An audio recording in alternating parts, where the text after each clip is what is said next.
Que anden Chao, bien. profe, gracias. Chao chicos, gracias por la atención. Ahora quedan con el ingeniero Fara.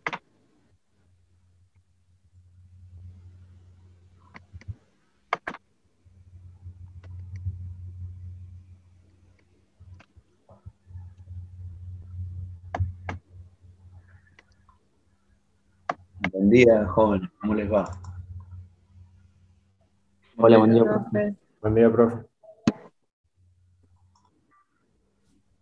Vamos a empezar ahora un nuevo tema que es el de máquinas sincrónicas, ¿saben? Ahí les voy a colocar ya la imagen.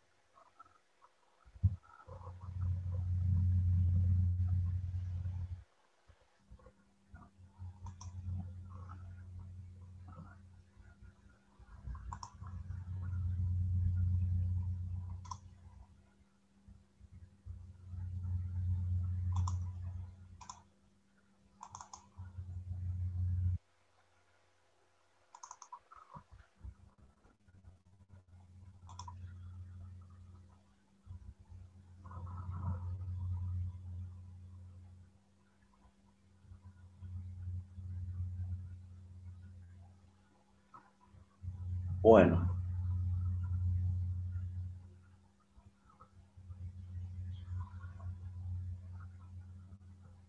están viendo la pantalla, ¿no? sí, profe. Sí, profe, se ve el PowerPoint. Bien. Bueno, vamos a empezar entonces a ver el generador sincrónico. Otra máquina que nos ayuda principalmente a la generación en las centrales eléctricas. Principalmente nosotros contamos con esta máquina que le llamamos alternador, ¿sí? Nosotros le llamamos alternador. ¿Y en qué consiste? Bueno, acá en este esquema que ven a mi izquierda, nosotros tenemos una máquina tetrapolar, ¿sí? De 4 polos, norte, sur, y una pieza móvil que es el rotor, con 2 anillos rosantes. Esta máquina es exactamente igual a la máquina de corriente continua. Claro, porque nosotros habíamos visto que en el inducido nosotros generábamos una corriente alterna y el encargado de rectificar esa corriente era el colector, ¿sí? El colector era el que llamábamos rectificador mecánico, ¿sí? Gracias al colector nosotros podíamos tener una corriente continua a la salida, ¿sí? Bueno, ahora en lugar de tener un colector, lo que tenemos son 2 anillos rosantes. Entonces, lógicamente, la corriente que generamos va a ser una corriente alterna. Eso es lo que estaría sucediendo ahora. Básicamente es la diferencia entre la máquina de corriente continua y la máquina de corriente alterna. Entonces, ese esquema es un esquema típico, pero no es el más usado. ¿Cuál es el problema que tiene? Y el problema que tiene este esquema es que la corriente alterna la estamos sacando, extrayendo de la máquina a través de 2 contactos móviles. Claro, porque la escobilla roza el anillo rozante y si nosotros trabajamos con niveles de tensión elevados, ese contacto móvil generaría chispas y puede ser peligroso para niveles altos de tensión. Entonces este esquema, si bien es funcional, nos serviría, no es conveniente para niveles altos de tensión.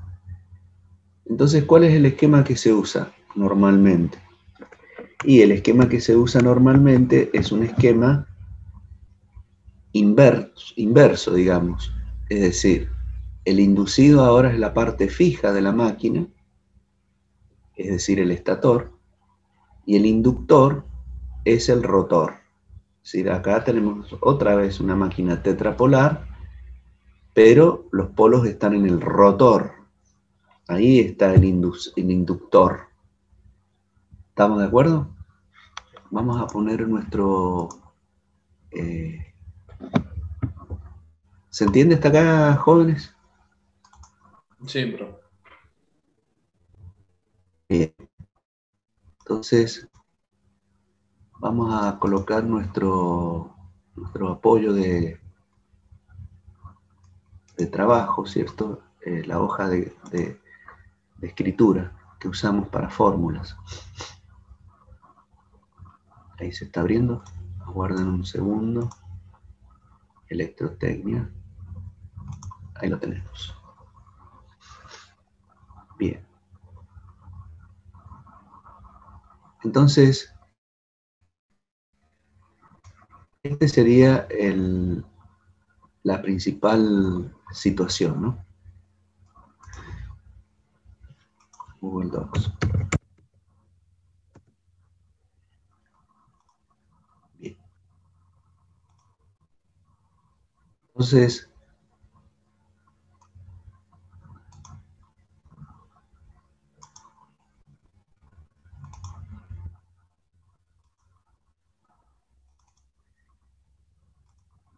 no sé qué le está pasando, que no me vuelve a la presentación. Ahí estamos. Les decía, este esquema, inverso al anterior, al clásico de la máquina de corriente continua, el inducido es la parte fija. Entonces, para niveles altos de tensión, yo la corriente continua, la corriente alterna, perdón, la puedo extraer de la máquina, pero de la parte fija. Si es trifásica, tendríamos las tres fases que las podemos sacar de una bornera. Y esa conexión fija es menos peligrosa. Si los polos son electroimanes, necesitamos dos escobillas con dos anillos rozantes por donde nosotros vamos a ingresar con la corriente continua, ¿verdad?, necesaria para producir los campos en los polos, ¿sí? Eso sería la única que tendríamos que tener. Dos escobillas con dos anillos rozantes, ¿sí?, en donde nosotros le estaríamos aplicando la corriente continua. Así sería. Dos anillos nada más, uno para el positivo y el otro para el negativo. Ese sería un esquema. El otro esquema, también usado, sería el que se llama de rotor liso. Rotor liso. Seguimos teniendo las escobillas para el polo positivo y la escobilla para el polo negativo en el rotor, pero ahora la máquina tiene nada más que dos polos, uno norte y uno sur, nada más. El funcionamiento es el mismo. Entonces, al primero, a este, se le llama máquina de rotor de polos salientes. ¿Sí? Podemos tener más de dos polos. Y este otro esquema es el rotor liso, con dos polos nada más. Ese sería el esquema. Bien. ¿Qué conceptos se desprenden de esta máquina? Bueno, uno de los conceptos que se desprende de esta máquina es lo que llamamos la velocidad de sincronismo. Nosotros habíamos visto en la máquina de continua, si nosotros tenemos un par de polos,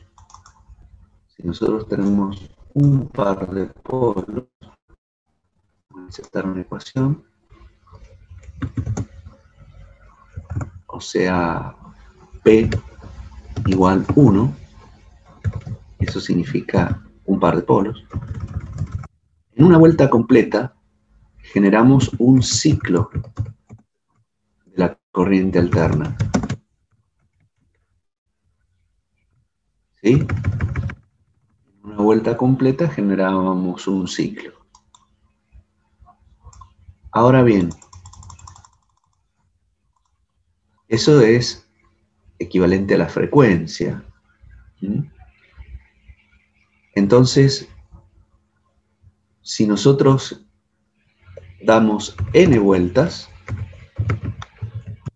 vamos a generar n ciclos. En una vuelta, un ciclo. En n vueltas, n ciclos. Esa sería la relación. Ajá. ¿Y qué pasa si tengo dos pares de polos? Y si tengo dos pares de polos, P igual 2, en una vuelta completa, en vez de generar un ciclo, voy a generar dos ciclos. Y en n vueltas voy a generar n ciclos. O sea que la frecuencia de la máquina depende de la cantidad de polos. ¿Verdad? Mientras más polos, más ciclos. Entonces depende de P. Pero también depende de las vueltas. A más vueltas, más ciclos. O sea que depende de las vueltas. Pero, ¿qué sucede? Nosotros mecánicamente las vueltas las representamos como revoluciones por minuto. Revoluciones por minuto. Y la frecuencia nosotros la representamos como 1 sobre segundo.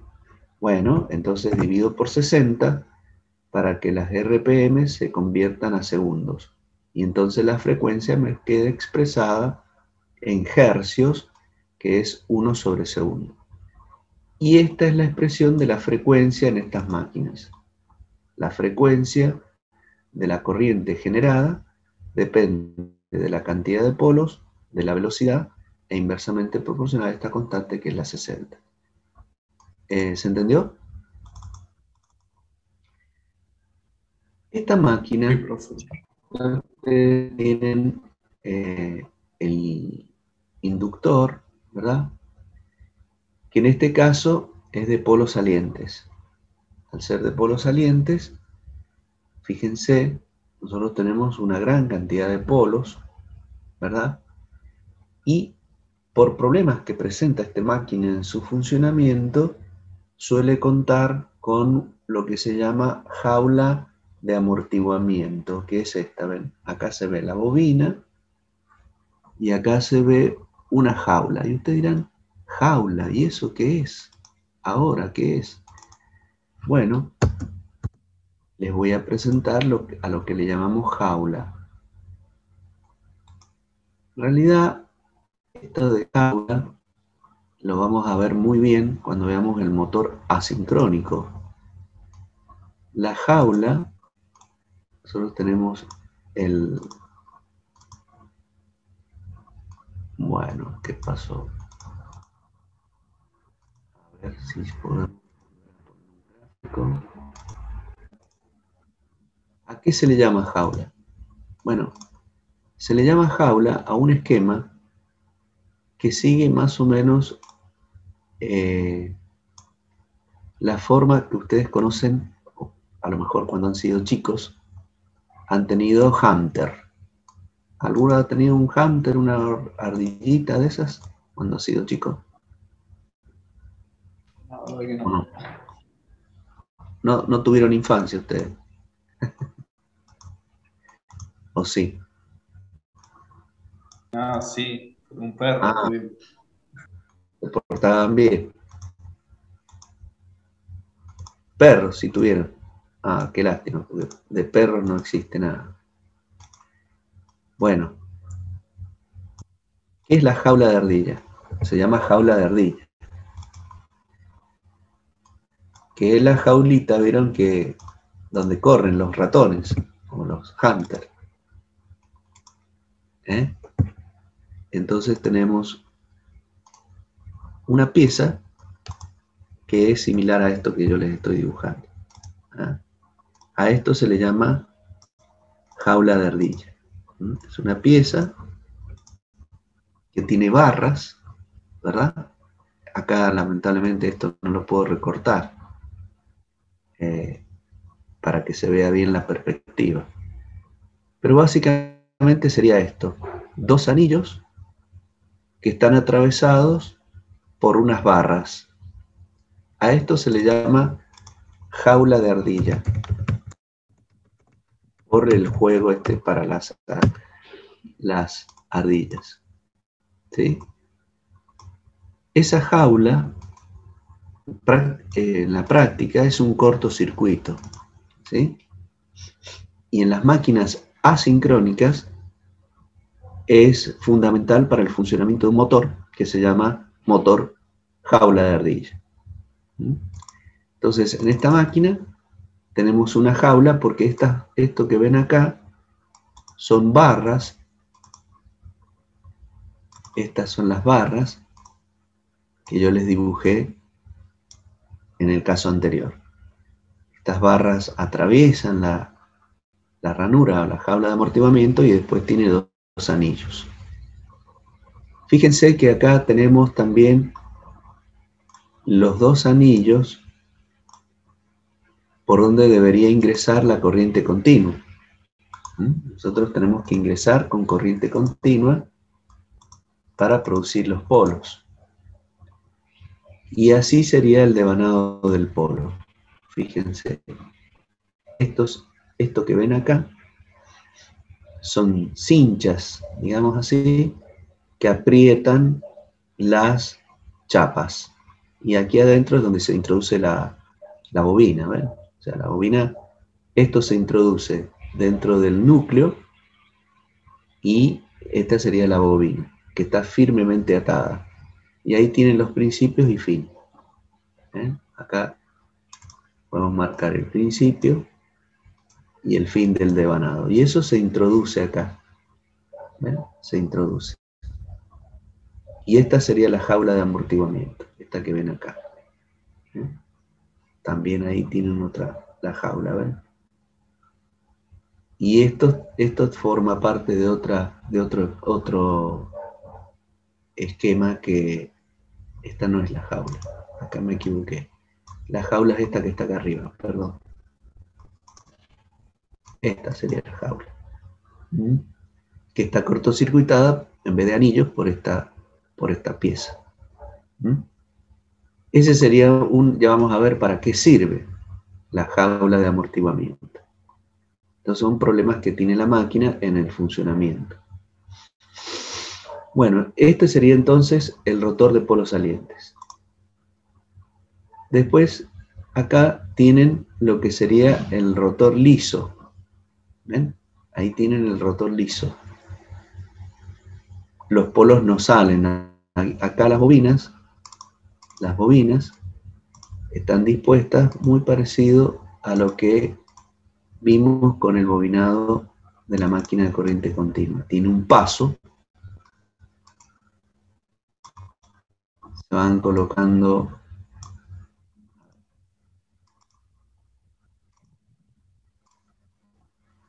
Bueno. Ahí tendrían la bobina con un paso. Esto que estoy pintando acá se llama cabeza de bobina.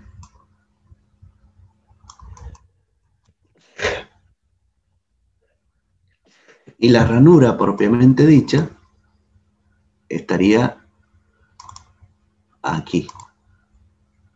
Todo eso es la ranura, donde se introduce la bobina.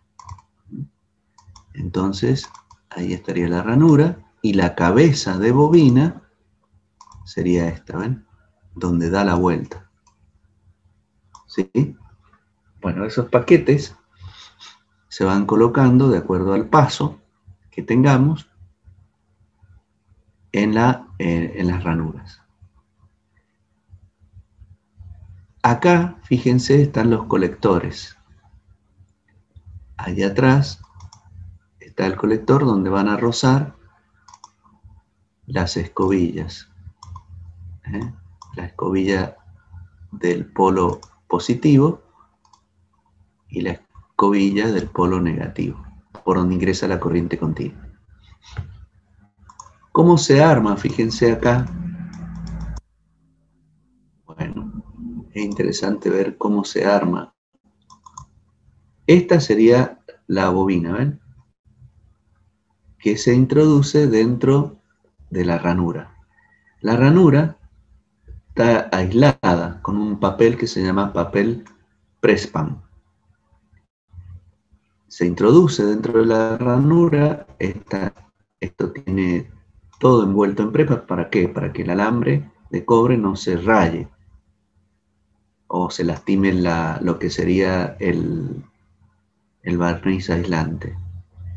Y en la parte inferior, fíjense, queda un espacio de aire que se llama canal de ventilación. Se introduce entonces la bobina, que ya previamente esto se ha hecho en un molde. Esto, el paquete de bobina, se ha diseñado en un molde. Hoy lo hace una máquina esto. ¿Sí? Este sería el paquete, con ese, digamos, con un molde. Porque dependiendo del paso, eso después lo voy a repetir. Y debo contar el número de espiras. Ese paquete es el que se introduce un lado aquí en esta ranura y el otro lado, supónganse, en otra ranura por acá. Una vez que se introduce la bobina dentro de la ranura, se coloca lo que se llama una cuña. ¿Qué es esto? Esta sería la cuña. ¿Para qué se usa la cuña? Bueno, para evitar de que la bobina o los alambres puedan salirse de la ranura, porque esto gira a gran velocidad. Entonces con esta cuña lo protegemos. Esa cuña es de un material duro, que puede ser Pertinax, también aislante. Bueno.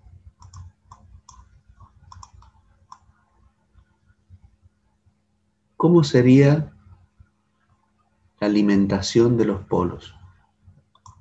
Bueno, dijimos que nosotros le entregábamos una corriente continua a los anillos, ¿sí?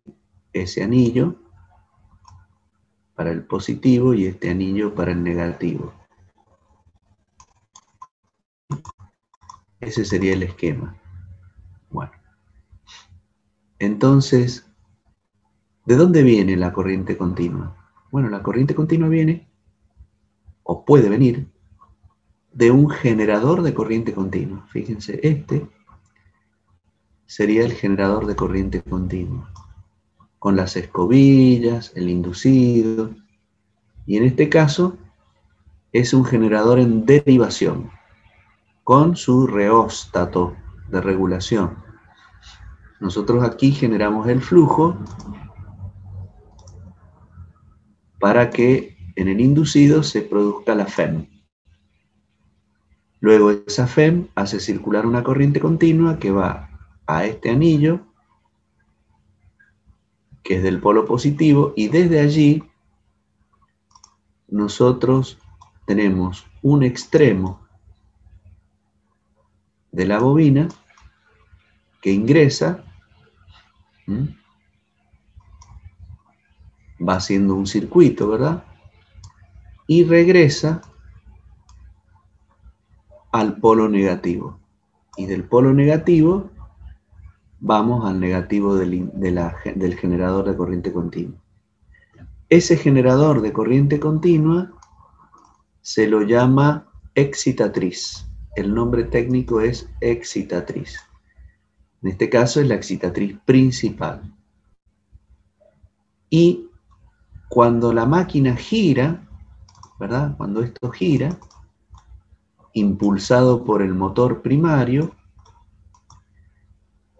este campo magnético va barriendo los conductores que ahora están en las ranuras del estator. Acá habrían conductores, otro bobinado, que se llama bobinado distribuido, y que si es trifásica, son de 3 fases. Incluso, bueno, ya ahora los podría, ya ahora les podría dibujar, ¿no?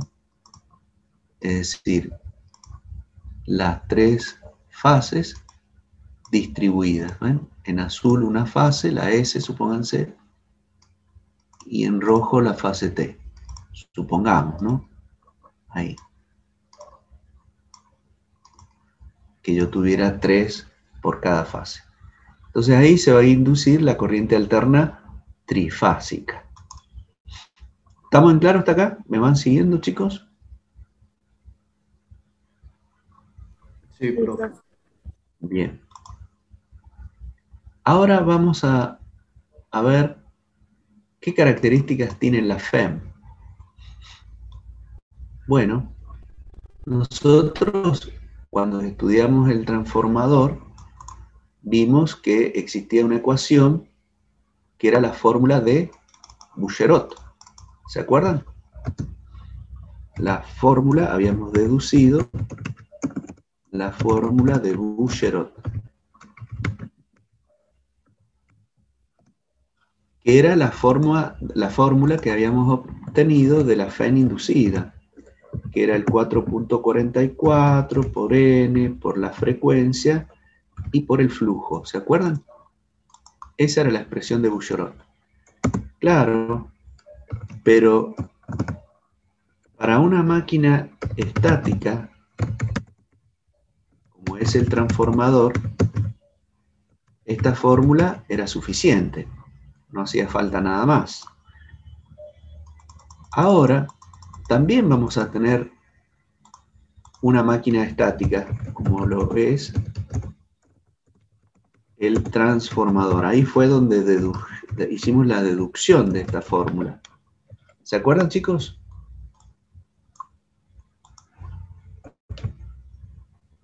¿Están dormidos? ¿Dónde estarán estos chicos? ¿Por qué? ¿Siguen estando acá? Sí, profe. ¿Cómo le va? Gracias. Entonces, esa era la fórmula de la FEM inducida para una máquina estática como lo era el transformador. Ahora, en el caso de la máquina rotativa, como es esta máquina, la sincrónica, en la fórmula ya no podemos usar esta fórmula, sino que acá tenemos que agregar un factor K que se llama factor de bobinado. ¿Sí? Factor de bobinado. En la máquina móvil, rotativa, aparece, ¿sí? Para ver, como lo es el alternador,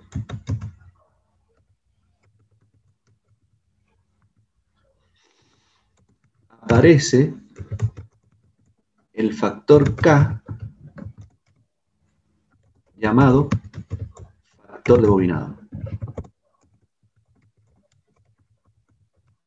¿Por qué? Y porque ahora, fíjense, al girar la máquina, las bobinas que va barriendo no producen FEM todas al mismo tiempo, sino a medida que el flujo las va barriendo. ¿Estamos de acuerdo?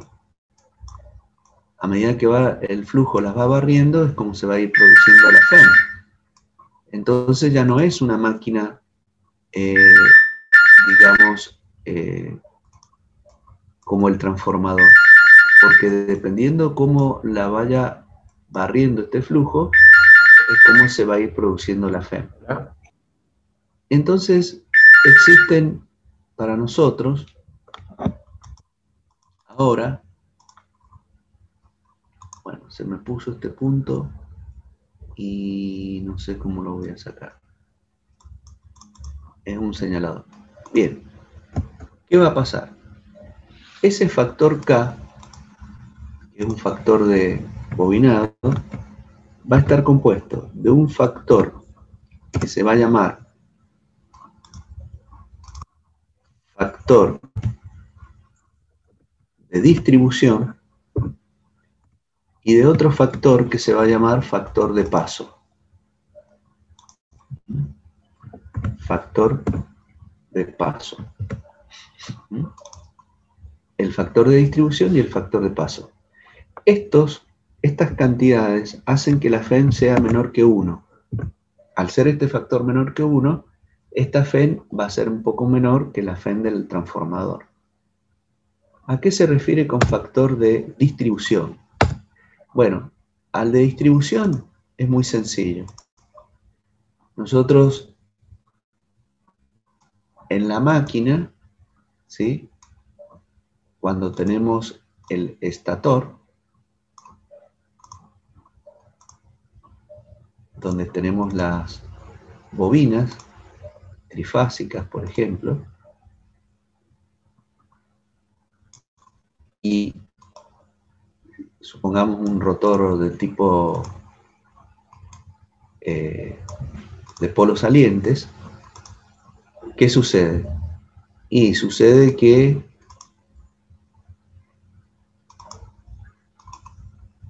vamos barriendo.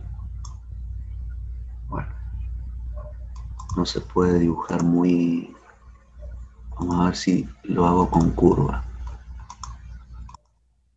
Eso, va a salir un poquito deformada, pero es la que mejor se adapta.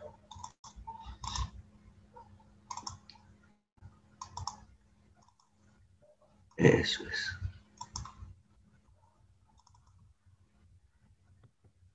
Bien. Y le vamos a dibujar lo que sería el polo.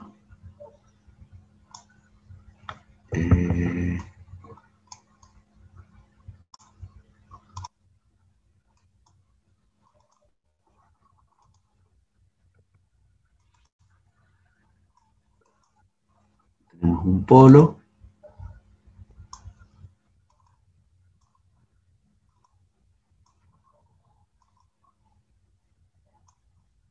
Que es la pieza móvil, donde tenemos la corriente continua que nos va a generar el campo.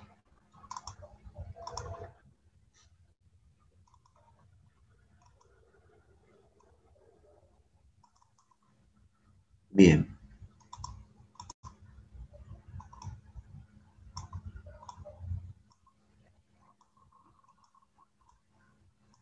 Ahí lo tenemos.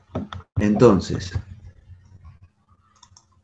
¿qué sería el factor de distribución? ¿O qué tiene en cuenta el factor de distribución? Y lo que tiene en cuenta es que las bobinas no están todas pasando por un máximo, o la FEM no está pasando por un máximo, porque el flujo no las toma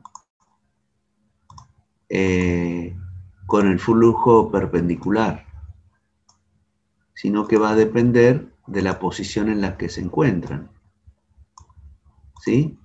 Eso va a ser principalmente así, porque es una máquina rotativa, no todas tienen el valor de FEM instantáneo igual. ¿Sí? Instantáneamente no son los valores de FEM, no son todos iguales. Va a depender de la posición que vaya ocupando el rotor en el giro. ¿Se entiende eso? Por ejemplo, en estas que están en azul, que yo he dibujado en azul, ahí estarían pasando por un máximo la FEM en esas espiras. En las otras ya no. ¿Ven? Entonces a eso se le llama factor de distribución. ¿Sí? Que va a depender de la posición que ocupe el flujo en ese instante, o que vaya barriendo a la bobina del estator en ese momento. ¿Se entiende, chicos? Acá, por ejemplo, podemos tener profe. el flujo. Ese sería el principal, la principal situación, ¿no?, que vamos a tener acá. Entonces, a ver si puedo poner norte acá. Este sería el norte.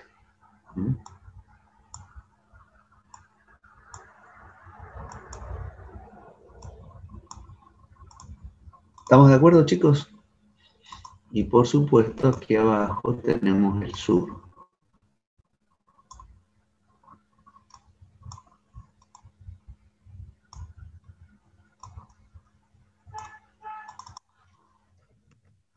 Entonces, a medida que esto se mueve y gira, es como va a ir cortando las espiras en el inducido.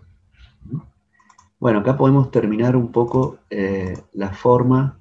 Ya lo vamos a ver esto, pero bueno, acá no me conviene, no me toma. Ese es un problema que tiene este programa. Está bueno, pero tiene un problema que me elige puntos que yo no quiero. A ver ahí. Bueno, ahí tenemos. Trataré de hacerles una perspectiva.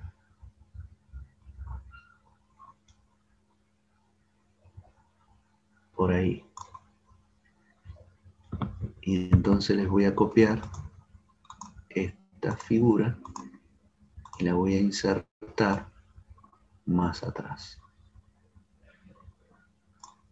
Exacto. Ahí lo tendría. Entonces, el problema es que no puedo...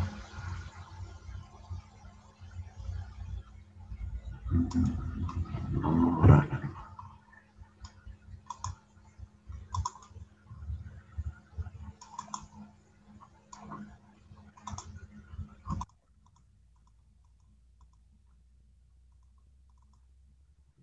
Quedó muy bien.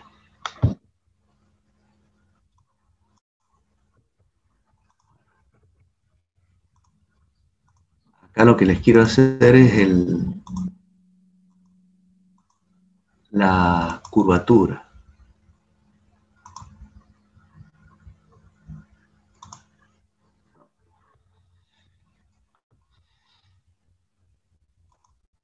Hacer la más avanzada nomás.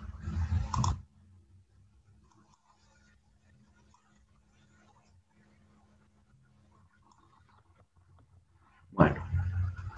Y acá la máquina, como es la parte fija, le voy a hacer las patas. Esas serían las patas. ¿Lo ven?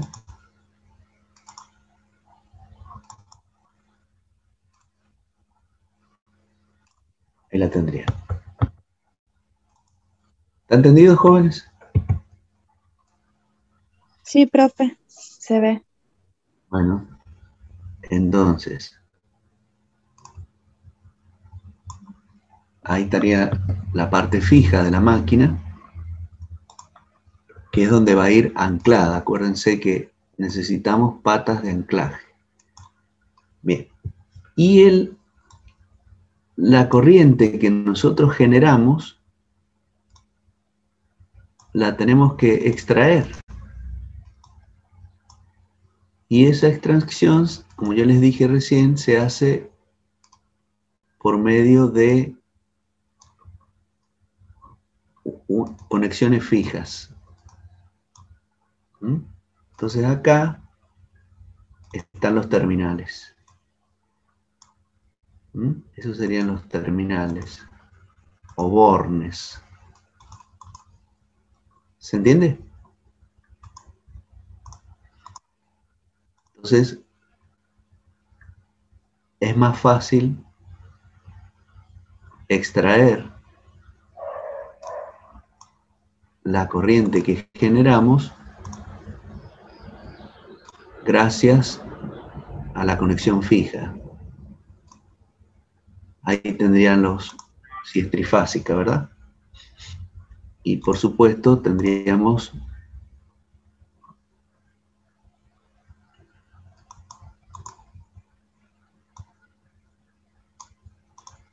tres, porque ahí se va a alcanzar a ver uno nada más.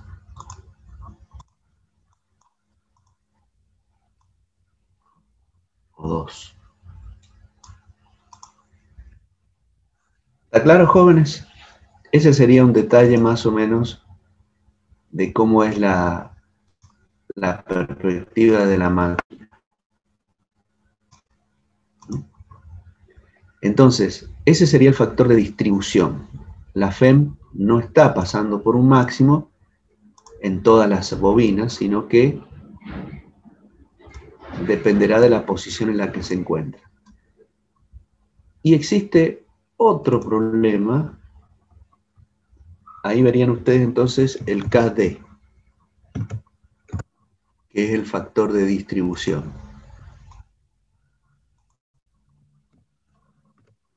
¿Se entiende, jóvenes, hasta acá? ¿Van entendiendo? Sí, profe. Sí, profe. Sí, profe. Factor de distribución.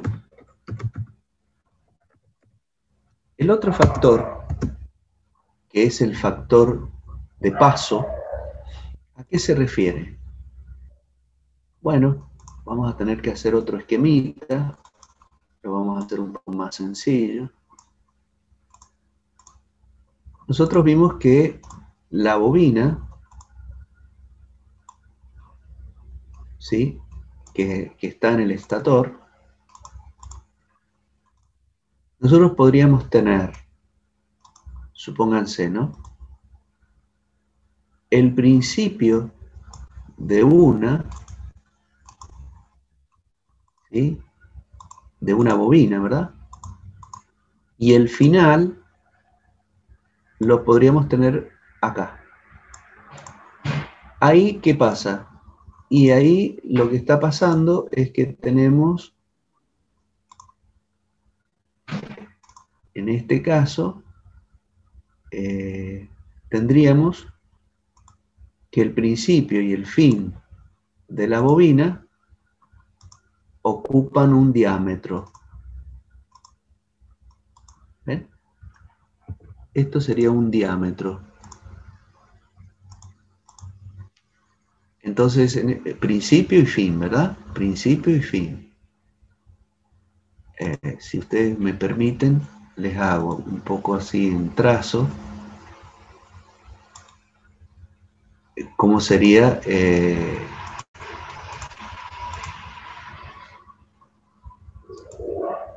¿Cómo sería la bobina, ¿no?, de trazo? Esa sería, la vamos a hacer de rojo también. De rojo también. Y lo que cierra la cabeza, ¿se acuerdan cuando les dije la cabeza de bobina? Y sería esta. Lo que cierra. Todo de trazo lo vamos a hacer.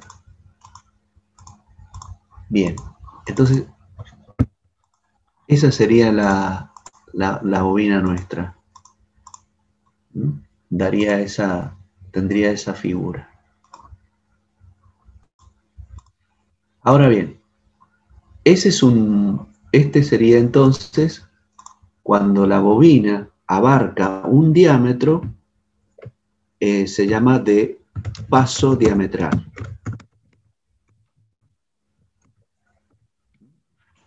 Paso diametral. ¿Por qué? Porque existe otra forma la voy a pintar de azul para hacer otro ejemplo, que en lugar de ocupar un diámetro, el principio y fin de la bobina ocupen una cuerda. En ese caso, ¿sí?, el paso se llama, la bobina se llama de paso acortado. ¿Estamos en claro? Esa sería la variante, de paso acortado. Matemáticamente, el ángulo que forma ese paso acortado, con lo que sería el paso normal, digamos, diametral, es un ángulo que llamamos beta. ¿Mm? Y eso interviene en lo que sería la producción de la FEM. Entonces, fíjense que yo acá lo que hago, en vez de ocupar un diámetro, lo que estoy ocupando es una cuerda.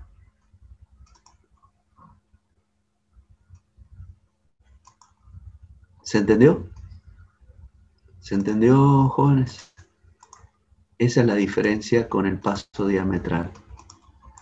Ocupo una cuerda y al ocupar una cuerda aparece un ángulo que está tomado aquí con respecto al paso diametral, tendría que ser. Y eso es como lo puedo trazar, pues la ubiqué acá. Con respecto a ese eje, ¿sí?, yo tendría, si prolongo un poco esta línea,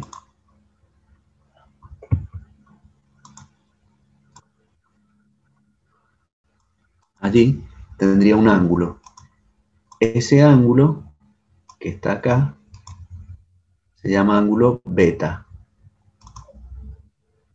¿Sí? Entonces, con el coseno de beta, yo determino lo que sería la proyección sobre un paso diametral, que ocupará este diámetro. ¿Está entendido? Como el coseno de beta es menor que 1, entonces el paso cortado tiene otro valor, el factor tiene otro valor. Bueno, se llama paso acortado. Todos los dos son menores que 1. ¿Sí? Y el paso acortado más todavía, ¿cierto? El paso acortado es menor que 1 por el coseno de beta. Coseno de beta, que es la proyección sobre lo que sería el paso diametral. ¿Se entendió? ¿Se entendió eso, jóvenes? Sí, profe, se entendió. Bien. Sí, profe. Bueno, entonces son los dos tipos de pasos que podemos tener en los bobinados. Vamos a... Todo esto que estoy diciendo hace que la FEM no sea igual a lo que pasaba en la máquina como era el transformador. Ahí estaría el beta.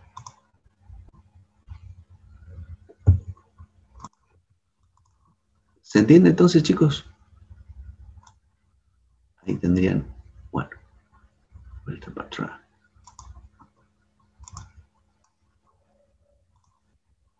Vamos a pegar el beta.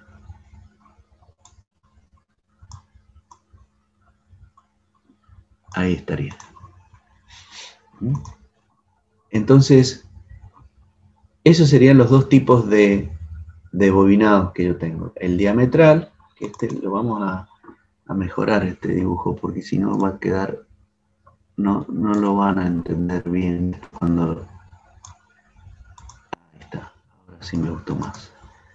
Para que haga referencia ahí al diámetro justo y entonces lo puedan interpretar mejor. Creo que ahí se interpreta mejor, ¿no? ¿Puede ser? Ustedes júzguenme, chicos, allí, a ver si así lo entienden mejor que lo que había hecho antes. Tomando un diámetro cualquiera, ahora estoy tomando el diámetro justo en la línea horizontal, y ahí creo que se ve mejor. ¿Se entiende ahí la diferencia, ven? De los dos pasos. Sí, profe. Ahí se ve mejor. Exacto. Bien. Entonces esta línea la vamos a borrar. Ya no nos hace falta. Bueno, ahí serían entonces las diferencias entre los dos tipos de paso que tenemos en la máquina. El paso diametral, que abarca un diámetro, ¿verdad? Y el paso acortado, que abarca una cuerda. Entonces la proyección de la cuerda sobre el diámetro está dada por el coseno de beta. ¿Mm? Creo que quedó mejor. ¿Se entendió, chicos?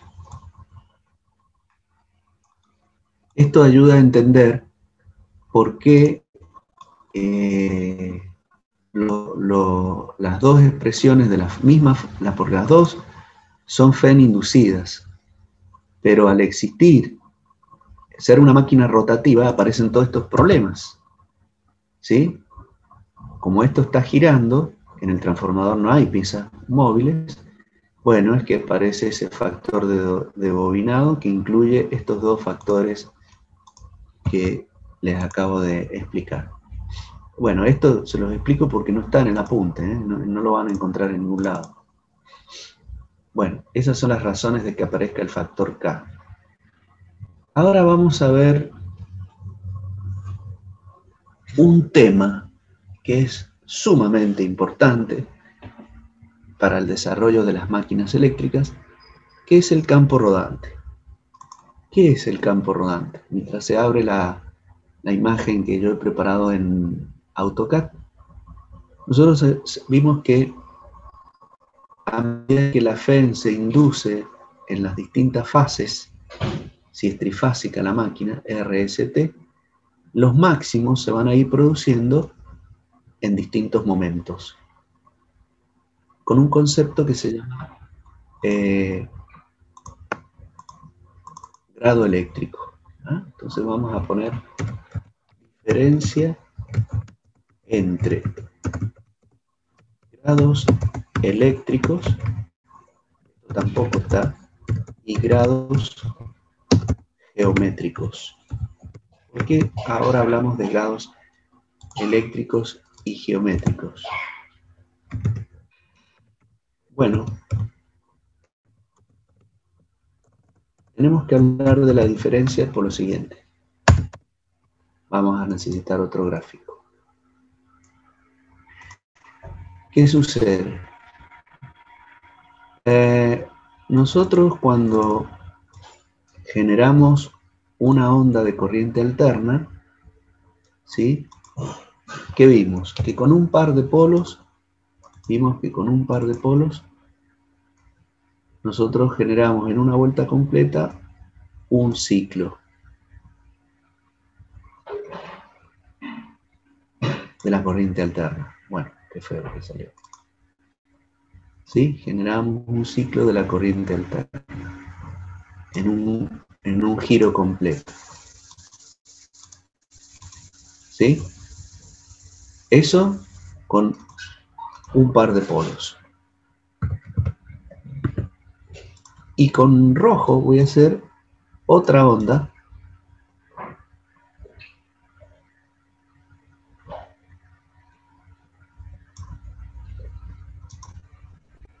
o sea que con dos pares de polos yo genero dos ciclos. ¿Sí? Eso es lo que quiero hacer notar. Entonces, vamos a hacerlo a ver si nos sale mejor.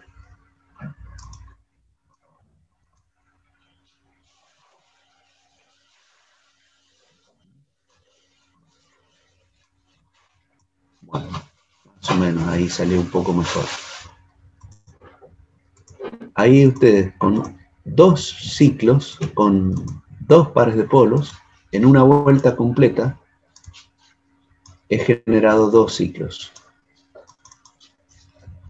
P igual 2. Esto para la que es la que está en rojo.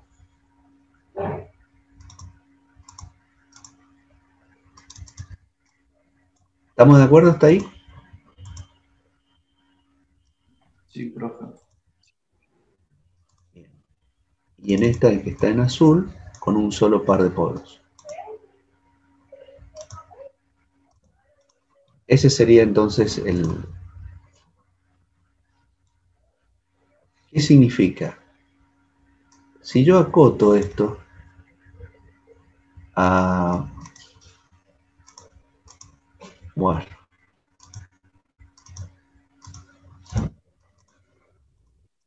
Si yo acoto esto, yo puedo decir lo siguiente, miren. Si acoto allí, estos serían los grados eléctricos. O sea que en 360 grados geométricos, yo digo que generé 300 grados eléctricos, 360 grados eléctricos. ¿Por qué? Porque tengo un ciclo. Eso es lo que quiere significar. Yo he generado en un ciclo, que es una vuelta completa, serían los 360 grados eléctricos. Cuando generé un ciclo, le llamo 360 grados eléctricos. Claro, pero eso lo generé en una vuelta completa, que para mí la vuelta completa son los 360 grados eléctricos. ¿Estamos de acuerdo? Es decir, en una vuelta completa generé un ciclo y entonces digo, la vuelta completa es 360 grados geométricos. Y como generé un ciclo, digo que ese ciclo corresponde a 360 grados geométricos. ¿Entendido hasta allí? Ahí no hay problema, ¿no? Estamos bien.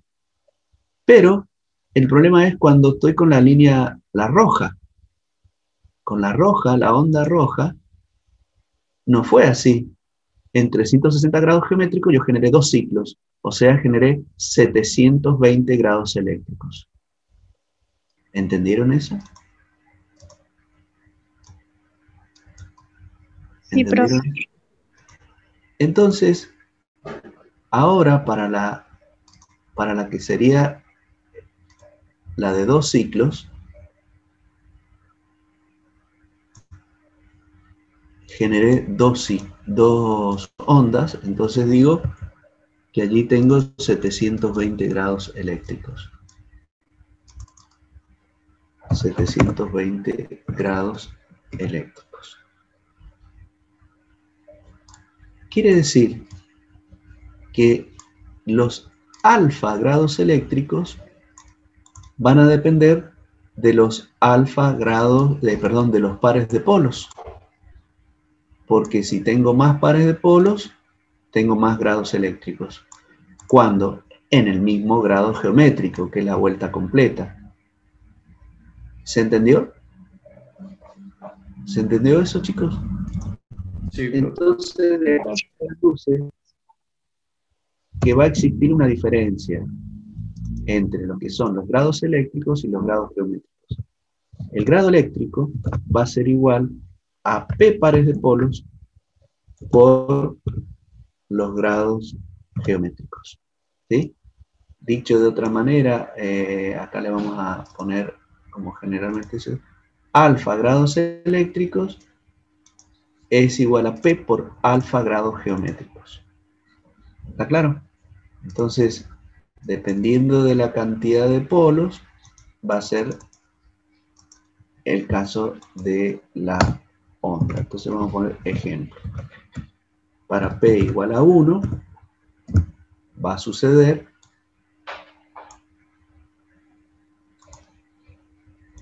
¿sí? Que este es el 1, un par de polos por 360 grados geométricos. Entonces eso me da 360 grados eléctricos. Ajá. Y si P es igual a 2, bueno, ahora los alfa grados eléctricos serían 2 por 360 grados geométricos. Eso me daría 720 grados eléctricos. ¿Se entendió, chicos?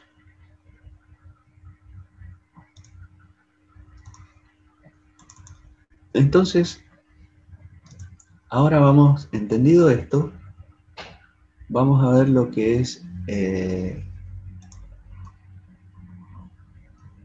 y no se abrió.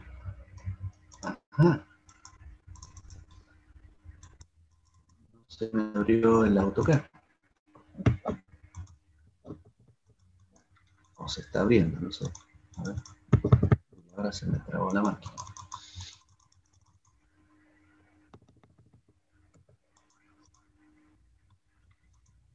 Bueno, debe estar cargándose algo. Vamos a esperar un segundo. Espero que arranque, porque si no vamos a perder lo que hemos hecho.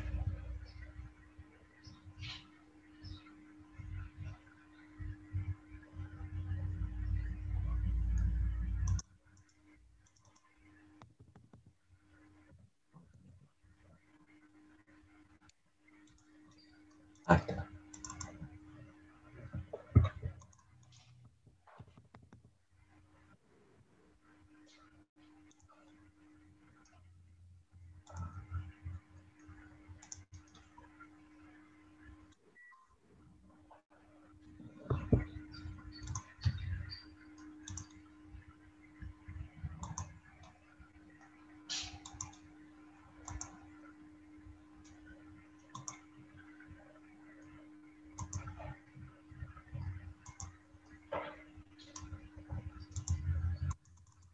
Bueno, no sé qué le ha pasado, que se ha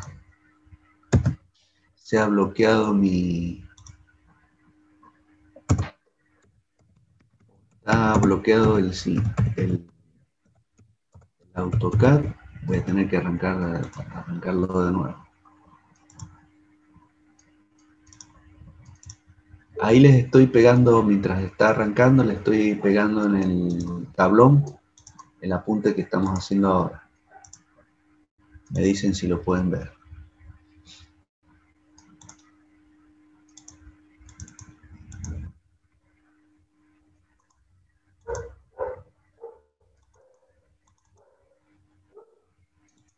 No sé si lo han podido ver. Yo estoy viendo si se ve, profe. Bueno, no sé qué ha pasado con el Power que estaba presentando porque se ha como trabado. Cuando le quise... A ver, vamos a abrir otro.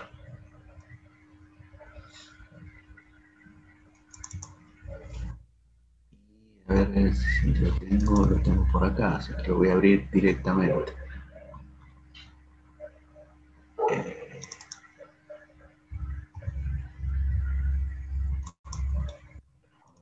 Tengo la campo rodando. Bien.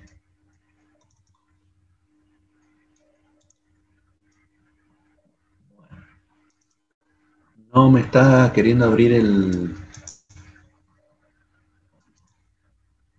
lo que tengo en el AutoCAD. No sé por qué.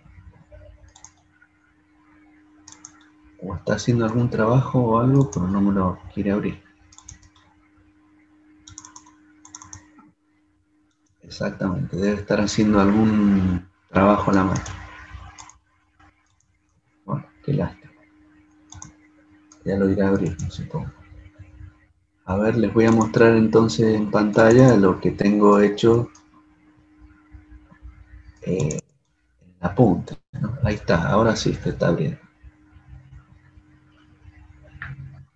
Estaba haciendo alguna actualización, algo de eso. A ver.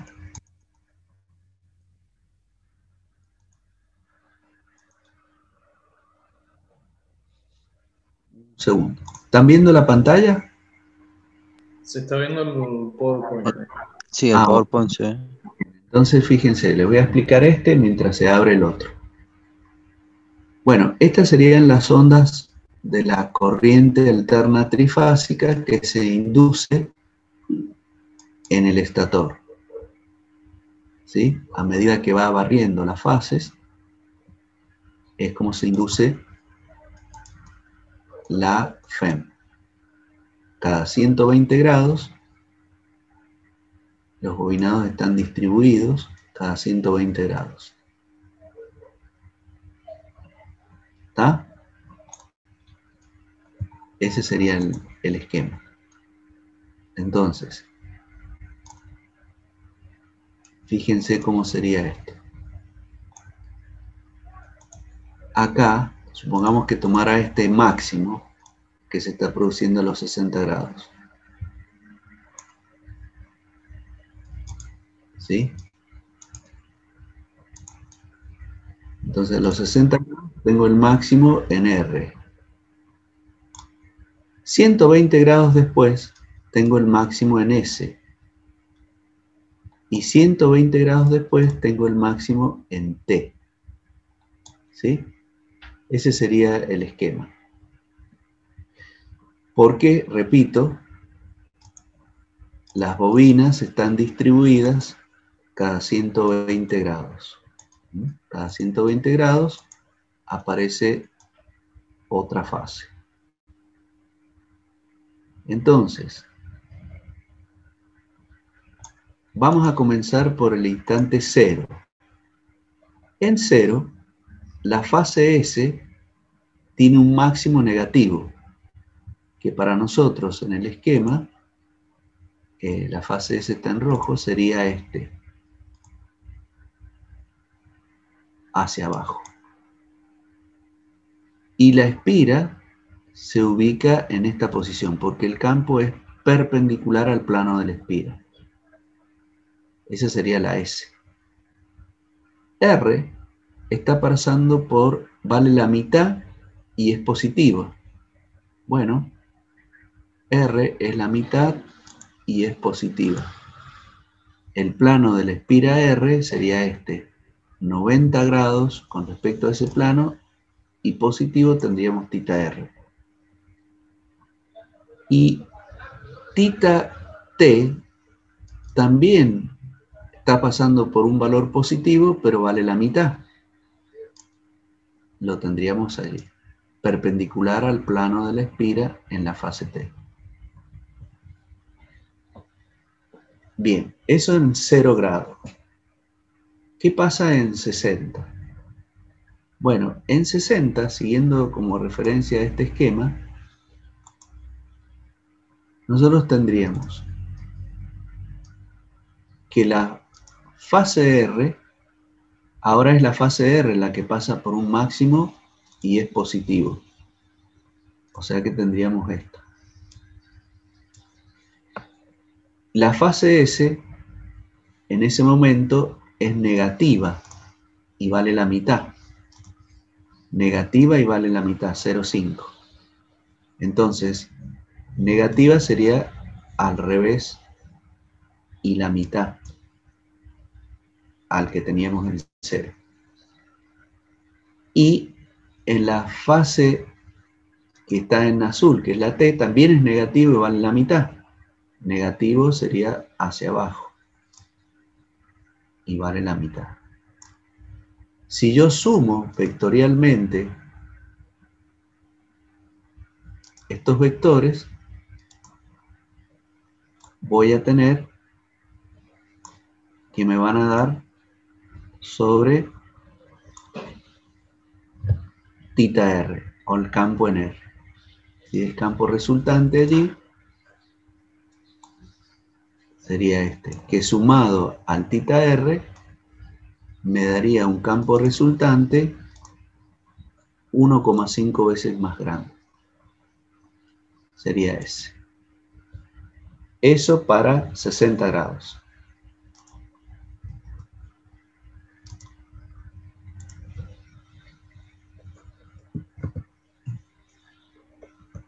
Bien. ¿Qué pasaría en el segundo instante? Cuando en la fase S sería los 180 grados. Cuando la fase S está pasando por un máximo positivo. Bueno, la fase S pasando por un máximo positivo sería al revés. Este tita S negativo sería hacia arriba. Ajá. Y tita R y está pasando por la mitad y negativo. O sea que sería hacia acá. Y la tita y el campo en T y estaría pasando por la mitad y negativo también. Sería acá. A ver, tita S por un máximo positivo. Tita R, la mitad. Acá hay algo que está mal. Tita S es positivo. Y hacia abajo tendría que ser. Acá nos hemos equivocado. Porque positivo lo hemos tomado hacia abajo.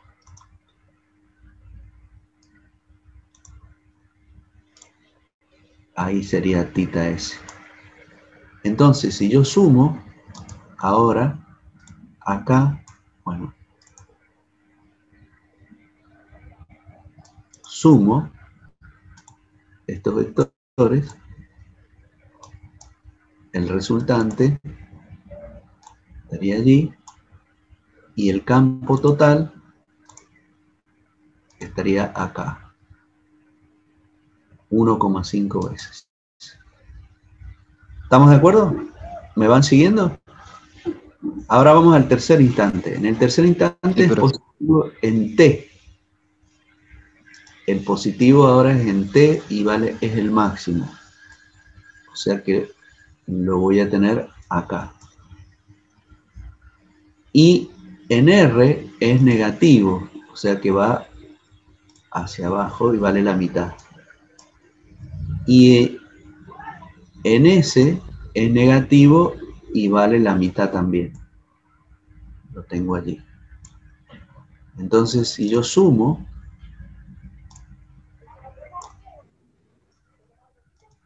voy a tener que el campo resultante va a estar acá y va a estar acá.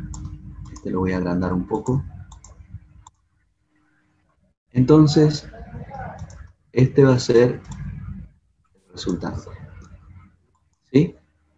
Y el campo resultante final, 1,5 veces mayor. ¿Estamos de acuerdo? Entonces, fíjense qué ha pasado con el campo resultante, que es este que he marcado en marrón. ¿Qué le pasó al campo? ¿Se mantuvo en una posición o estuvo cambiando? Acá le voy a poner los ángulos, serían 180 grados. Y acá estaríamos en los 300, porque le voy sumando 120. ¿Qué le pasó al campo resultante, chicos? ¿Qué observaron en el campo resultante? ¿Me escuchan? ¿Qué observaron del campo resultante? El que está en marrón. ¿Qué es lo que están viendo? ¿Qué le ha pasado?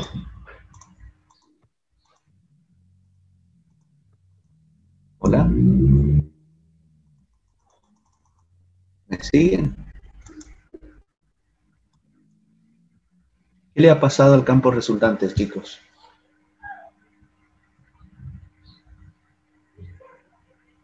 ¿Puede ser que creció? No, en magnitud siempre vale lo mismo. Este sería el campo resultante. no le voy a poner una O mayúscula. Ese sería el campo resultante. En magnitud es la misma, porque siempre sumé un máximo más, ya después, ahora cuando la pueda reiniciar, la voy a mostrar en el AutoCAD.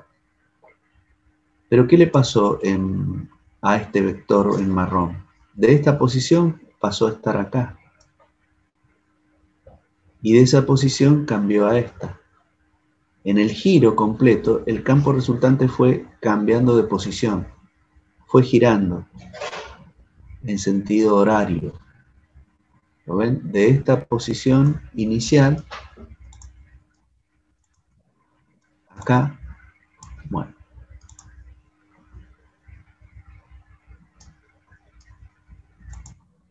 De esta posición, 120 grados después pasó acá. Y 120 grados después pasó acá. Es decir, el campo giró. Esta propiedad, esta es una propiedad que tienen las corrientes alternas polifásicas. Las corrientes alternas polifásicas tienen la propiedad de generar campos magnéticos que llamamos campos rodantes. En general, todas las máquinas, o sea, una corriente polifásica es capaz de generar un campo magnético rodante. ¿Estamos en claro?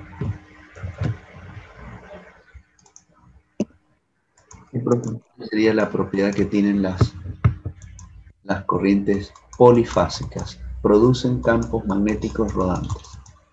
No he podido salir de esta situación. No sé qué le pasó a la máquina. Voy a tener que reiniciarla.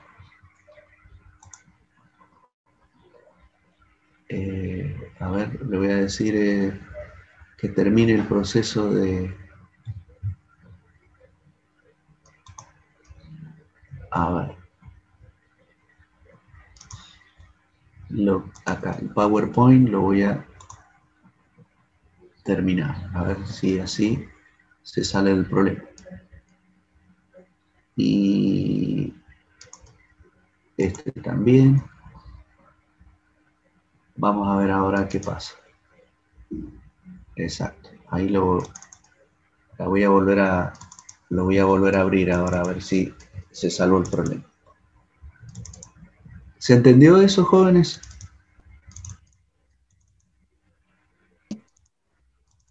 Sí, profe.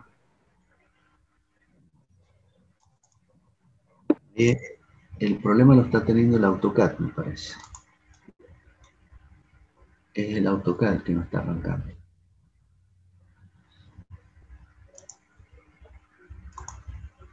Ajá.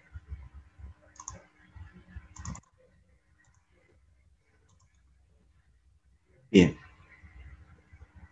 Bueno, acá está lo que acabo de explicar, ¿no? Entonces, pero lo que yo quiero es que arranque el AutoCAD. Ese es el problema que estamos teniendo.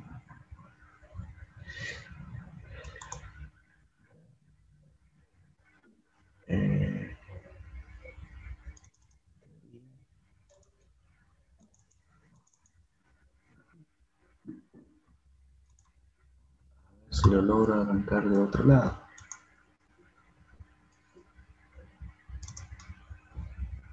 Algo le ha pasado al AutoCAD. A ver si arranco con otro.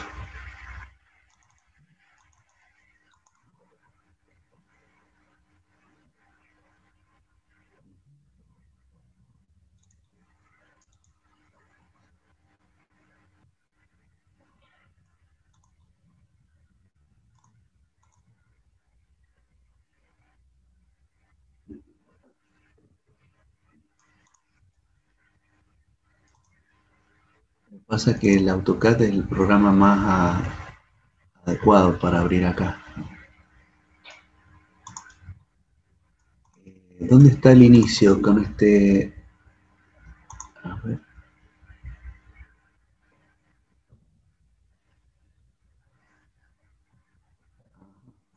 Vamos a sacar este, a ver si este está normal.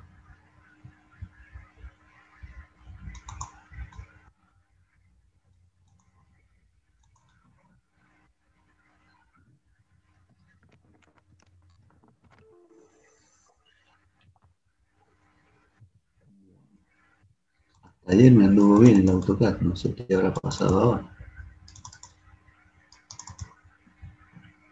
Ah,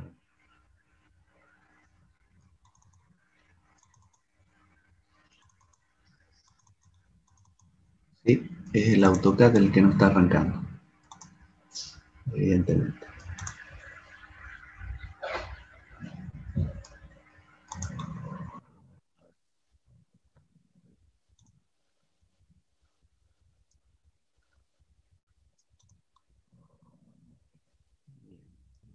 Entonces,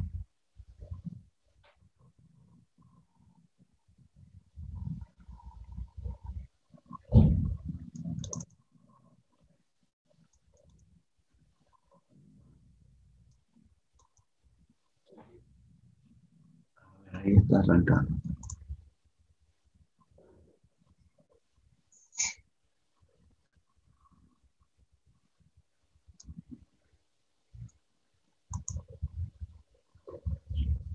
Esperen un ratito a ver qué pasa.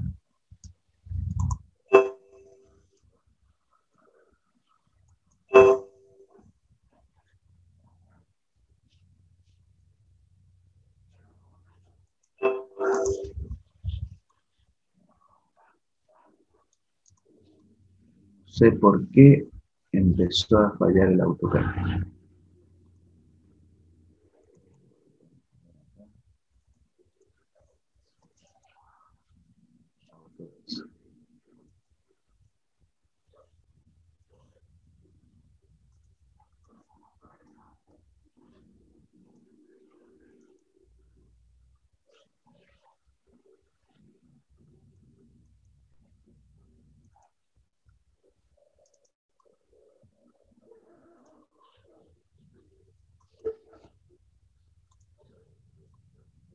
Bueno, vamos a ver si se los puedo abrir de otro lado.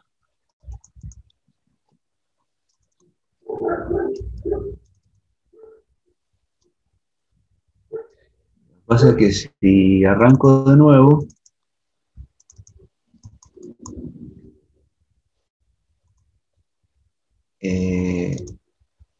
lo que podríamos hacer es eso. Yo trato de arrancar de nuevo, porque a lo mejor está en segundo plano. Yo les pediría eso. ¿Mm? Ustedes quédense en línea. Si no, nos da un recreo y, ¿cómo se llama? Y Bueno, usted intenta arrancar, pues ya. bueno, hagamos eso. A ver qué le está pasando. A ver, ahí está, espere un poquito. Ahí lo hice arrancar desde el icono. Vamos a ver si arranca el AutoCAD desde acá. Ya lo voy a empezar a abrir desde aquí. Ahí está, ahí arrancó. Ahí arrancó. Entonces, ahí está. Eh, ahí arrancó, así que desde acá lo voy a hacer.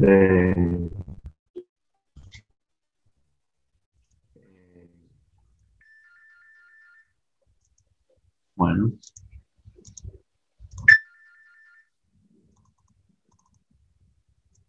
otra vez. Se trabó otra vez. A ver acá. Comencé. Campos magnéticos. Teoría. Hola. Campo rodado. Sí. Ahí está. Sí. ¿Lo están viendo? Sí, ¿Lo ahí. están Sí, viendo? ves, sí, ves. Sí, profe. Sí, Bien, profe, ahí se ve el entonces AutoCAD. ahí está. Bueno, entonces menos mal, porque Ay, acá bien. este es el que mejor se ve. Hola. Bueno, acá Bien, ustedes ¿dónde- tienen, ¿Dónde está? ¿sí? Esto sería el estator, ¿sí? Bien, estoy Este bien, sería el bien, estator, gracias a Dios. entonces ustedes tienen la Gracias a fase Dios. U en las bobinas del motor, adentro del generador, se denominan como UX BI y WZ, ¿sí? Se denominan de esa forma. Afuera es RST, ¿está claro? Entonces, tenemos 3 bobinas desfasadas 120 grados entre sí. Si acá, si ustedes se fijan, ahí tienen los 120 grados, ¿sí? Ahí tienen los 120 grados. Que es la que que se desfasa, ¿no? Entonces, la U y la B están desfasadas 120 grados. Y después de B viene W desfasado otros 120 grados. ¿Cuál es la característica que tienen las bobinas? Bueno, las 3 bobinas son iguales. La impedancia de la bobina UX, que llamo ZA, es igual a la impedancia de la bobina BI, que se llama ZB, igual a la impedancia de la bobina WZ, que es ZC. Es decir, tiene la misma impedancia, el mismo número de espiras, son exactamente iguales. Lo único que están desfasadas 120 grados entre sí.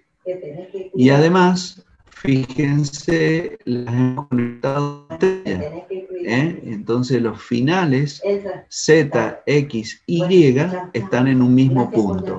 Y las entradas estamos en U, en B y en W. En una primera situación, vamos a entrar por U y vamos a salir por X. Vamos a entrar por I y vamos a salir por B. Vamos a entrar por Z y vamos a salir por W. Entonces, entramos por U y salimos por X. Entramos por I y salimos por B. Entramos por Z y salimos por W.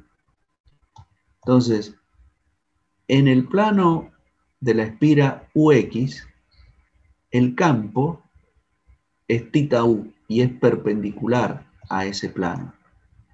¿Cómo sabemos que tiene este sentido? Porque aplicamos la regla de la mano derecha. ¿Sí? La regla de la mano derecha. Entonces, entramos por U y el pulgar, ¿sí? El pulgar me estaría indicando que es hacia la izquierda. ¿Se entiende eso? Luego tenemos en la bobina BI, este sería el plano. Nuevamente, entramos por I, salimos por B y θ B es perpendicular a ese plano y hacia abajo. Y en WZ también aplicamos la misma regla, que es la regla del tornillo de rosca derecha, y tenemos que el campo θ W es hacia arriba. ¿Qué pasa? Y pasa que ustedes deberían saber, acá cerramos, vamos a tener que abrir nuevamente el apunte.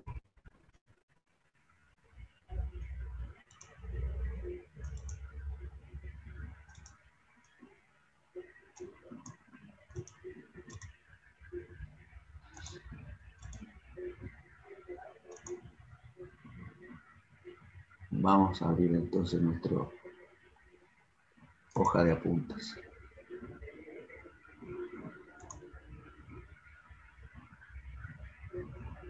¿Qué sucede? Y con ustedes hemos visto que el flujo, por la ley de Hopkinson, es igual al número de espiras por la corriente sobre la reluctancia.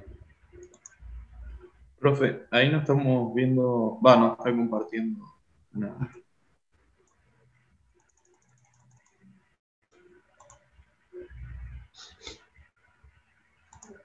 Eso es lo que ustedes han visto en circuitos magnéticos.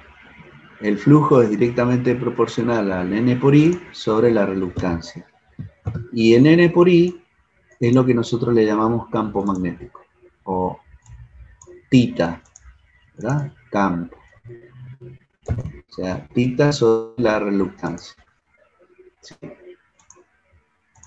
O sea que el campo es proporcional a la corriente. Tita, ¿sí? Tita es proporcional al N por I, a los amperes y vuelta. Bien, entonces, ¿qué significa eso? Y significa que si la corriente al llegar al nodo X y Z se divide en dos ramas, y si las impedancias son iguales, quiere decir que la corriente va a ser la mitad. Por lo tanto, el campo también va a ser la mitad. Tita W va a ser la mitad y tita B va a ser la mitad. Yo lo he hecho a escala, así que están hechos perfectamente a la mitad. Entonces, si yo lo sumo a estos dos, me va a dar este campo resultante que tengo acá. ¿Qué sucede?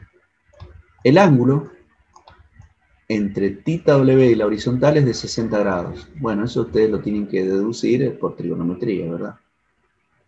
Acá este lado es perpendicular a este plano, entonces este lado es perpendicular al otro lado y entonces suman 120. La mitad son los 60.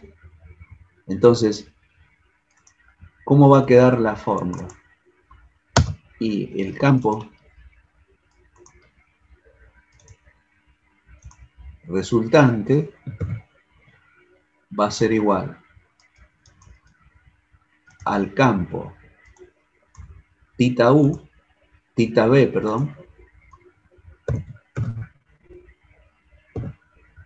por el coseno de 60 grados, más el campo de tita W también por el coseno de 60 grados, más el campo principal, que ahora es tita U. Pero tita U no está, no estamos proyectando sobre él. Así que no, directamente es tita U nada más.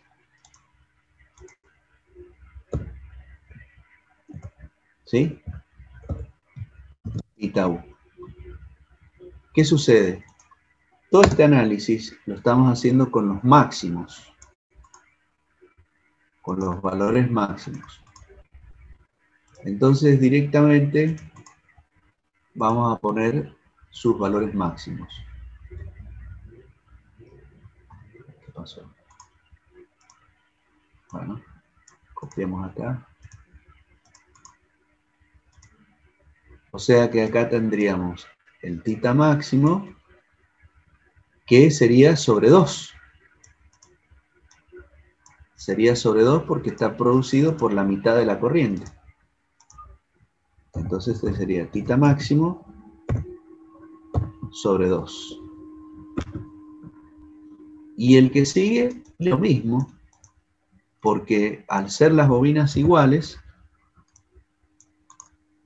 la corriente se divide exactamente a la mitad, tienen el mismo número de espiras, y entonces también tendremos tita máximo sobre 2. Y por U está circulando la máxima corriente, así es que será tita máximo directamente. Bueno, si nosotros sumamos todo esto, el tita resultante sería acá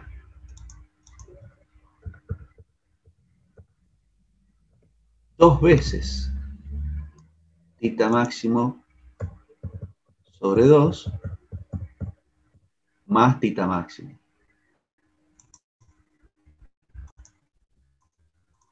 Bueno, ¿cuánto me daría esto?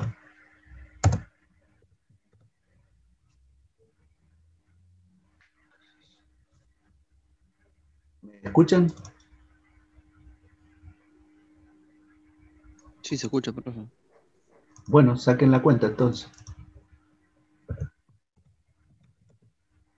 El primero es tita máximo. por el coseno de 60. ¿Cuánto vale el coseno de 60? 1/2. Bien, el 2 lo simplificaron. Y después tendrían otra vez el tita máximo. ¿Cuánto les dio todo esto?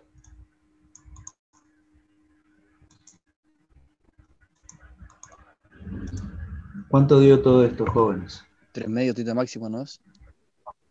Exactamente, es decir, 3/2 de tita máximo. Ese sería el resultado. Es decir, el campo resultante sería 1,5 veces, ¿sí? 1,5 veces el tita máximo, ¿sí? Ese sería el resultado. Es decir, en un campo rodante, en un campo rodante producido por corrientes trifásicas, ¿sí? El campo resultante es 3 veces el campo máximo. Esa es la conclusión. ¿Mm? Es decir, si ustedes quieren acá miden, van a ver que está hecho escala, por eso para que lo vean nada más.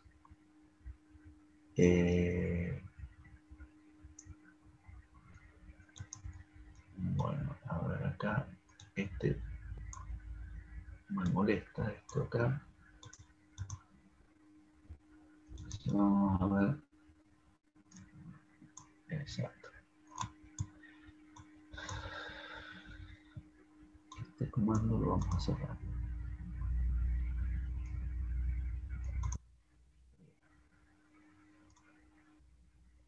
Eso es. Vamos a medir.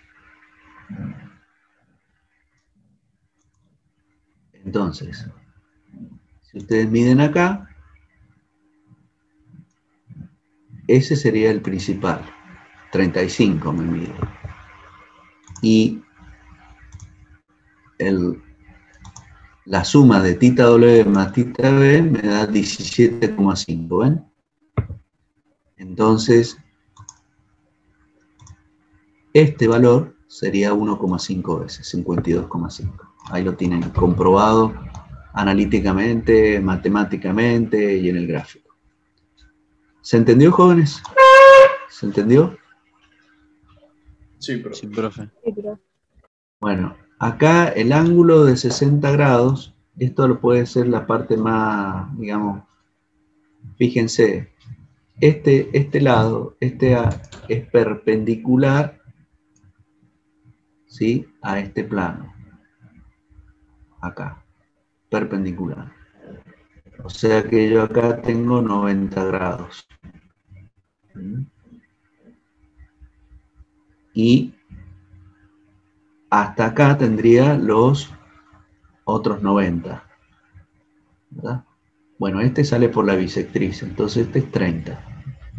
Y ahí se deducen entonces los 60 grados.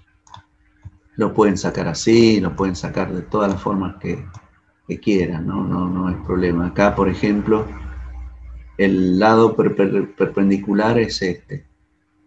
Y el lado perpendicular es este. Entonces, como estábamos midiendo por el interno, este es 60 directamente. ¿Sí? Este es un lado y este es el otro lado. Entonces el perpendicular a este lado es este.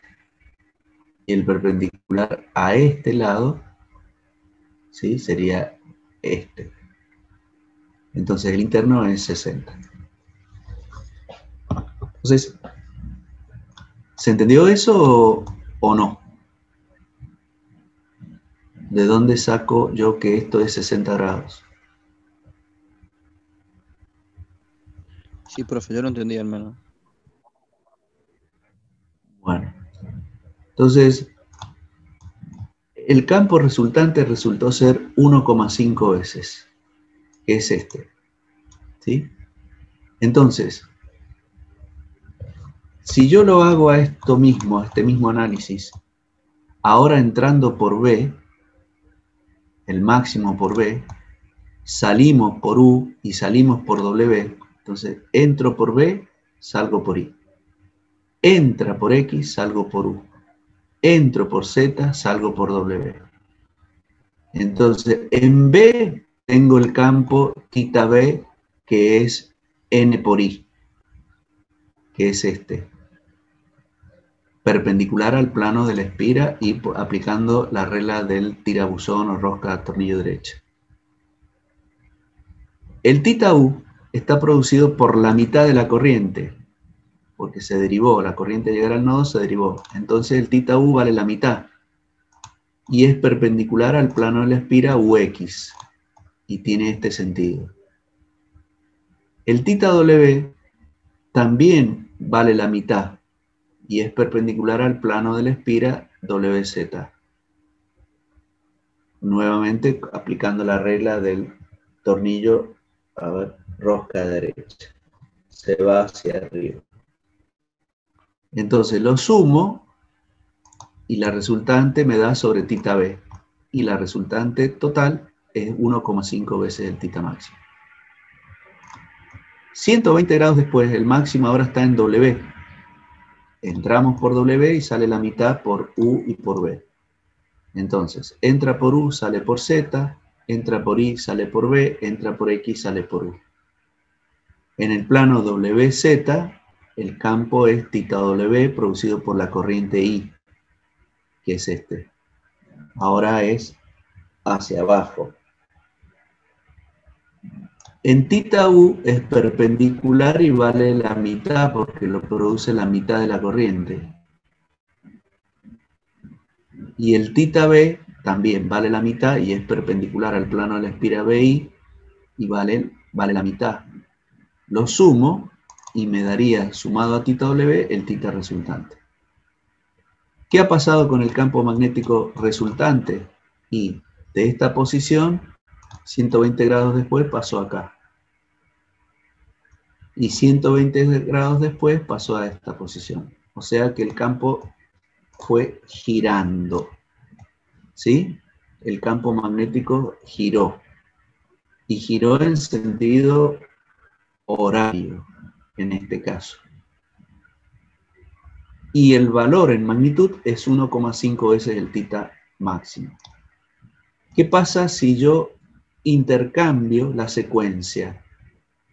Es decir, en lugar de ser VW, yo lo cambio y hago W por B, lo cambio. Lo único que hice fue cambiar estas dos fases. ¿Qué va a pasar? Y el campo resultante de esta posición pasó a esta posición. Y de esa posición, 120 grados después, pasó acá. O sea, invertí el sentido de giro. Ahora es antihorario. Con solamente permutar dos fases, el campo rodante cambió de sentido. La magnitud sigue siendo la misma. Otra característica de este análisis es que si yo, por ejemplo, aplico la regla del tirabuzón en cada una de las espiras, al ser el campo entrante, así, ¿verdad? Y sumo las líneas de campo de las tres bobinas donde es entrante, bueno, tengo un campo que sería este, una línea he dibujado nada más. Y en la parte inferior, que es saliente, bueno, sale hacia mí. Y entonces tendría este sentido. Eso equivale a dos polos sombra. El campo rodante equivale a dos polos que le llamamos polos sombra. ¿Por qué son llamados así polos sombra? Bueno, porque son polos que no son físicamente como en la máquina de continuo, que yo tenía un electroimán. No. Estos son polos debido al campo magnético que se está moviendo. Por eso se llaman polos sombra. Norte y sur. Norte por donde sale, sur por donde entra. Entonces, siguiendo ese esquema, ustedes ven que los polos sombra están rodando, están rotando, ¿sí? Rotando. En este caso, sentido directo, horario, y cuando invertimos el sentido de giro, en sentido antihorario. Este es el principio que explica por qué las máquinas eléctricas son trifásicas. ¿Eh? Son trifásicas porque conseguimos el máximo aprovechamiento técnico y económico del campo magnético. ¿Sí? Por eso la mayoría de las máquinas son trifásicas. ¿Sí? Nos conviene porque consigo el máximo aprovechamiento del campo, y económicamente porque si yo agregara una fase más, no conseguiría este aumento del 50% del campo, y se haría más caro porque tendría una bobina más. Por eso las máquinas son trifásicas. ¿Mm? Y el generador conviene que sea trifásico y no monofásico. ¿Está entendido, jóvenes? Esa es la justificación de por qué las máquinas son trifásicas, en su mayoría, ¿no? ¿Por qué? Porque nosotros también tenemos máquinas monofásicas, pero las máquinas monofásicas las usamos o las dejamos para situaciones donde no tenemos grandes potencias para manejar. Entonces acá nos conviene trabajar con máquinas digamos, si yo tuviera que trabajar con máquinas monofásicas, tendría 3, ¿sí? Para seguir esta regla. Pero las máquinas monofásicas las dejamos para máquinas de poca potencia, ¿sí? Donde no trabajamos con grandes tensiones. ¿Se entendió, jóvenes? ¿Se entendió? Bueno. Son las 11:19. Vamos a dejar acá un poquito y retomamos 11:30, 11:35, no sé cuando ustedes digan, para retomar con otro tema importante que le sigue a este que estamos viendo. Ok, profesor. Bueno, nos vemos enseguida entonces.